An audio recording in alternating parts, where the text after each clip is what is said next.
Hello and welcome to the Coaching Crowd podcast with me, Zoe Hawkins, and my friend and co-host Jo Wheatley. Hi, everybody. I'm smiling because the topic this week is slowing down as a coach. And I was just listening to how fast you said that. So, uh, I'm on autopilot with that intro now. Like maybe we should record a nice one and just put that in each week so it sounds the same. yeah. The reason that we wanted to talk about slowing down as a coach is I think it's very easy as a coach to get caught up in speed and pace and delivery and being hooked on the client getting value. And so we wanted to talk about the importance of slowing down as a coach, how that can help you as the coach, and also how it can help the client. And as you were just introducing it then, one of the first thoughts that I had, probably a bit of a segue, is around systemically how everything is so fast. When you look at the emergence of artificial intelligence, it's all there to help people do things faster, save more time. And I think we are in a time epidemic, if that makes sense, of like everybody's busy, busy, busy, busy, busy, busy, busy in their thoughts, perhaps inside their head, and how busy all the thoughts are. I look at my life and I would describe it as busy, dropping kids to clubs, coming back, getting tea on, having calls in the diary, trying to get to the gym, walking the dog now, like there's always stuff to do. And I think me and you had a conversation recently, which was if you imagine life like hundreds of years ago, what a different pace life would have been, and how much more space you have to just be who you need to be. I think we were having a conversation around neurodivergence, weren't we? Around what would that have been like hundreds of years ago? But I think I was just noticing that we're talking about slowing down as a coach in this time, in this period of time in life where everything feels very busy. Mm.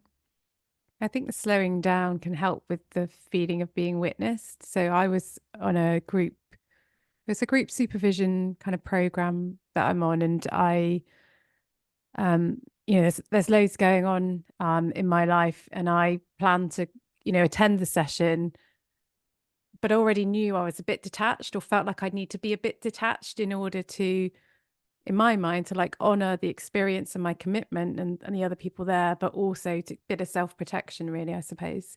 And got on the call, and as soon as I got on the call, it starts with music. There's no other voices, just this beautiful music. And you're like, oh, that's different. I haven't even heard any music today.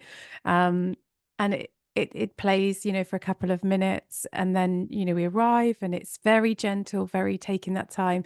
And then each person checked in, and had the space to check in. And then by the time it got to me, and I think I was last to check in, I then found myself sharing way more than I planned to share because of the slowing down. And that slowing down helped me to make more sense of how I wanted to actually be in that space, and kind of helped me to reconnect with why I signed up to it in the beginning, um, and to get more comfortable with the reality of how I was feeling at that particular time. So, when we slow down as coaches, we're not only talking about in the sessions, we're also talking about preparation. And it's easy, I think, to not allow time to prepare. So often when I'm supervising coaches, I'll ask them, what preparation did you do for the session? So they want to talk about what they did and what, all those other things. And we want to know what the goal is and all of that. But I'll then often say to them, what preparation did you do for the session? And the typical answer is probably not enough. So there Mm. is already a knowing within themselves that there was something that they could have done that would have enabled them to have been more resourced for themselves and for their client in that session. So I think asking yourself that question, and often when we do preparation, it is about slowing down. It's about stepping out of the million thoughts maybe that were going through your head or the to-do list that you've got. And the preparation is about finding that inner silence, I think. Mm. I remember when I was training as a supervisor and noticing the speed at which the supervisors did their work versus the speed at which I was coaching at the time. And it was so slow and it was so gentle. And yet the transformation still came, the aha moments were still there. And it was really powerful to witness that space. And we see it on our coaching trainings. You know, our trainees will get ready to go into a 15-minute coaching practice with a like 15 minutes isn't enough time. I don't have enough time to facilitate breakthroughs. And then they'll come out of the 15 minutes, they'll be like, that was amazing. That was incredible. I can't believe what we just covered in 15 minutes. And so I think reconnecting into the belief there is enough time. Like things don't have to be fast, pacey, full in order to have an impact. And that is something we can easily forget because we're used to seeing. I mean, maybe I just speak for myself with what I opened with, but I am used to seeing busy. And so when you come into coaching, to come into it with the belief that we have all the time that we need to do the work that is required today. And I think that just helps everybody to settle because you bring an energy into your coaching. So if you're coming off the dog walk, the school run, the food shop, the whatever it is, rushing, you haven't done any prep, as you've described there, Jo. You're literally 2 minutes to go. You open up your Zoom, your computer's not ready. You've got to restart it. You're already rushing. You arrive in your session. You bring all of that bomb of energy into the session. If you arrive with that peaceful, gentle, easy start, you offer that invitation to your client as well. I think it's about presence. What is the way that you choose to be present in the moment with the other person?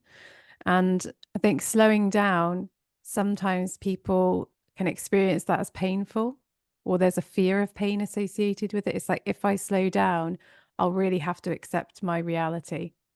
So if I keep going, I can kind of filter out some of these other things, and I can just protect, and I can just focus on this. But slowing down, I think for the coach, one of the things that can help with that is noticing your own breathing patterns. Am I filling my lungs? Where am I breathing from? Am I breathing out of my nose or my mouth? And just noticing that, and sometimes helping clients to notice that. It's not all about helping to work through the intricacies of where they want to get to. Sometimes it's about helping the client to reconnect with their own body because they've become disconnected in some way. So I think slowing down encourages connection. I remember a time when I was working for one of the digital coaching companies, and the way that worked is I would give like a day's availability, for example, and clients would book sessions in. So on this particular day, I think I had something like 4 or 5 coaching clients that had booked into my diary one after another. There was maybe a 15-20 minute gap between sessions, and they were all new clients. So there must have been a big launch. And I was going through my day and speaking to these clients, and I was really excited. I had high energy. I was really enjoying it. And then I bounded into this coaching session where they're like, "Hi, how are you?" And this particular client was a lower energy person. I really noticed, and I probably had done before, but on this particular day, it still sticks with me now. I really noticed the mismatch of energy and how I'd just forgotten to manage my own energy. And now when I come into a client session, I come in calm and I come in settled so that I can, yes, I offer that invitation to my client, but it's about matching. Like if I'm coming in high energy, like it was obvious I had to really come down in this session. I had to drop from high energy to a low energy. It would have, whether the client noticed, but it was very obvious to me. Whereas I think it's not as obvious if I come in with a soft and subtle energy to just bring my energy up to meet the client where they're at in that session. And then we work out together, how does the pace of this session need to be? And it's much easier to kind of move around. So as you're talking about then noticing your breathing and noticing how you're working, really paying attention to your energy. And from a practical perspective, my guidance would be look at how you structure your client sessions and the mix of the day? Like, are you booking your client sessions in, really early in the day? So like you start and you'll go, or do you give yourself a half-hour buffer before you have your first client session? How many clients are you seeing in a day? Does that work for you in terms of the ability to have the pace that you want? So I think there are practical things that you can do there too. I think that, you were sharing an example of your own experience related to this. And the example that comes up for me is where I have clients who, when they are sharing or answering a question, it's very, very quick. And if it stands out to me as being quick, because there's a point, at which that, and I'm thinking about their goal and how does the way that they are presenting and sharing this to me, how is that going to help or hinder them in terms of achieving their goal? So sometimes I will actually say to a client, whoa, slow down. And then it's almost like they receive permission from me in that kind of example. And then sometimes they'll say, was I speaking really fast then? Oh yeah, I speak really fast. Yeah, I really should slow down. And you're like, okay, let's just take a minute. Let's land in the session. Or sometimes they'll be like, oh yeah, I was talking fast, wasn't I? And then we'll start to explore how come? How come that is the case? And that may be as simple as, oh, they've just been rushing from something else and they needed to kind of land and they were just on automatic pilot. Let's do it. And sometimes they will share, I think I'm talking fast because I don't feel like I've got time, or I think I'm talking really fast because I don't know what to do about this. And I'm sort of really keen to get this sorted, or whatever it is that they choose to share. So that's an example of not meeting the client where the client is at, but noticing that the client is communicating in a way that seems to stand out, that isn't aligned to what they're sharing with you, for example, as they're in terms of their intention. So I don't always do that. It's very specific depending on, the context around it, but it can be almost like quite a profound experience or moment. It's kind of sharing the noticing. Or another way to do it is you wait until they've finished what they're sharing, in that way, and you say to them, what do you notice about how you just shared that? And I might be very intentionally slow in how I ask the question. So subconsciously I'm offering that contrast to the way that they've shared it. And they might be like, yeah, I'm talking really fast. I can feel my heart beating. And that's another thing that you can do, is you can ask them to just inquire, like check out in their body, do a quick body scan. Oh yeah, my palms are clammy, it's sweaty, like I've just come out of this thing. So slowing down also isn't only about our words, it's about our gestures. And if you've got somebody that's really communicating fast with their hands, like I know I can do that when I'm excited about something, become much more animated about things. Whereas when I'm slowing down, I tend to be much more still, like physically. And I've had a lot of feedback over the years, or when people have seen demos of us, and they're like, Jo, you're just so still. And I always think, was I? Was I really? And that's where I don't want to interfere in the client's field. And I want them to really be able to be in their own experience. And ultimately, slowing down, I think, helps the client to be more fully in their own experience. And also for the coach, I think it helps the coach to do the calibration, really take on board everything that the client is communicating, not just their words, but their whole body, all of their non-verbals. I think that's the piece that stood out to me there, is that you slow yourself down enough that you are able to notice on behalf of the client whether you need to help slow the client down so that they can achieve what they want to achieve from the outcome. And I think helping the client to also explore what their beliefs around time are could be really helpful. I hear all the time, I don't have enough time. I don't have enough time. There's just not enough time. And there's a reality in that, of course, and you respect the reality. But there may also be a belief in there about time. What if you believed you had all the time in the world? Like we're working on a project at the moment. It's a time-bound project. And I find myself going, oh my God, there's not enough time. There's not enough time. There's not enough time. And then I step out of that and I was like, I have all the time in the world, And sometimes the pressure and stress that you have around not having enough time means that you leak time. You leak time in procrastinating, you leak time in worrying. Whereas if you believed you had enough time, you could work much more efficiently. So pace and slowness and relationship to time, I think, is all part of it's all part of good coaching and helping your clients to achieve what they want to achieve from, from their sessions. I think there's a belief about time that can interplay, as you said, with, this idea of, could I slow down? How might it benefit me? How might it benefit my clients? I think also connected into this, as always, can be other beliefs. And what pops into my mind is value. So, it's almost sometimes I think coaches get into a trap of they want to give.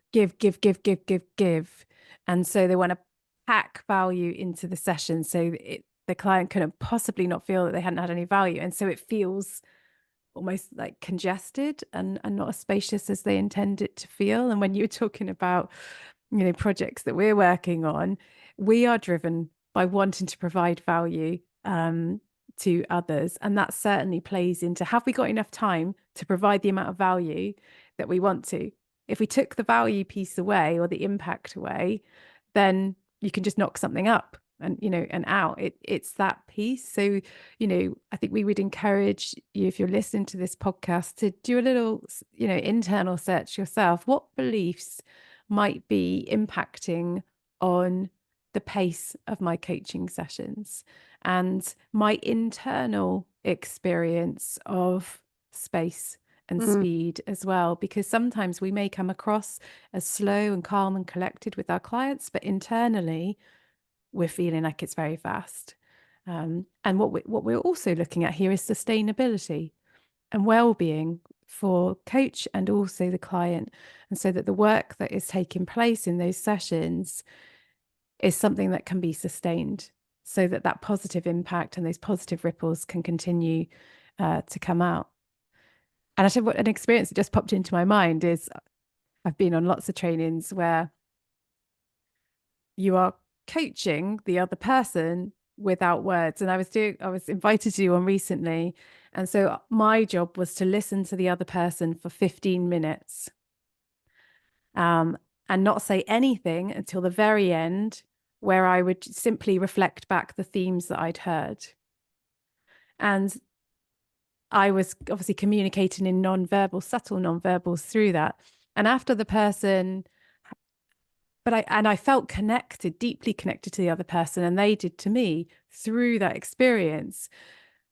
And I think, not speaking is slowing down. It's an example of slowing down. And so I'm sharing that sort of as evidence, really. And the feedback they gave after the themes were shared were like, wow, that was like spot on, the way you've kind of summarized all of that. So their experience was validated. And also they had the sort of, they were able to hear some of the nuances that perhaps they hadn't heard themselves whilst they were sharing it through that summary piece. And summarizing obviously is another example actually of how to slow down.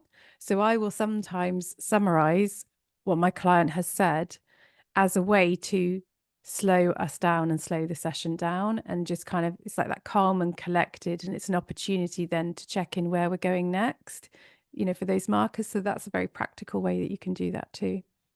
I think that piece you mentioned around silence is slowing down. I think it's also not just physical silence, it's your internal silence, because you can be silent whilst in your head thinking, oh, what do I think she's going to say next? And what question do we have? How am I going to summarize all of this at the end of the session? And, you could be having an internal rapid dialogue around what you're trying to achieve. So yes, silence is slowing down, and that silence is replicated internally as well, in that inner void. I think sometimes like just a peace and a presence. And we've obviously talked about presence already. So slowing down, I guess what we're saying, is valuable in coaching. It's a skill, I think, to slow down in coaching. Not all coaching sessions need to be slow, but you need to have the ability to slow down in coaching. And you need to work out with your clients, like, what is the pace that is going to be helpful here? And then there's style. What's the style of your coaching? And I would say and our style has definitely emerged over the years. Some of my sessions will be very still, very slow, and others can be different. So check out your relationship to time, your relationship to slowness, and where you sit with that on behalf of your clients. So if you're interested in developing, this as a skill and other coaching skills, come and join one of our coaching qualification programs or our CPD programs, and you can find details about those and book on our website at igcompany.co.uk.